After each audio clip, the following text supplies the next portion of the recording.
Hello guys, আসসালামু আলাইকুম। এখন আমাদের মাঝে দেখছিলেন আমাদের ইউটিউবার হাসান ভাই এখানে আস্তর করতেছে, মন্দির কাজ শুরু করছে উনি। এখন আপনাদের মাঝে উনি একটু বক্তৃতা দিবে। ভাইয়া আপনি একটা মোবাইলটা একটু ধরতেন তো ভালো হতো আর কি। হাসান ভাই কাজ করতেছি এখানে। তা ভাইয়া মোবাইলটা একটু এদিকে দিন। হাসান ভাই, ভাইয়া আপনি এখানে কিছু বলেন না ভাই। আপনি তো দেখতেছি মন্দিরে আমাদের ডান্ডির গো মন্দিরে উনি মার হাঙ্গাই গুনের পূজা করমু। এটা তো ভাই আপনার ইউটিউব চ্যানেল দেওয়া হবে। কি করিস মা ভাইয়া বোগান দেন আপনি ইউটিউব চ্যানেলে রিপোর্ট খেলেন না হাঙ্গা করছি। হাঙ্গান করে। আচ্ছা ভাইয়া আপনি আর কিছু কর না ভাইয়া।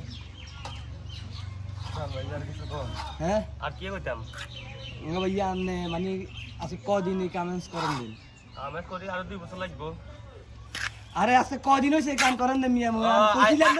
স্কুলে কিনা দিতে বলা জান না বারবার কইছি ভাইয়া। আজ আজ আজ আজ মানে তানে শতানি করে কাম করি যাই। কি শতানি করে কাম করেন? আর কাম হারি না। না না, তো একজন ইউটিউবার আমি কি মাস্টার আনা তো কাহিং করে করে বাইরে লোক গেছেন, বুঝেন না? ঠিক আছে দোস্ত।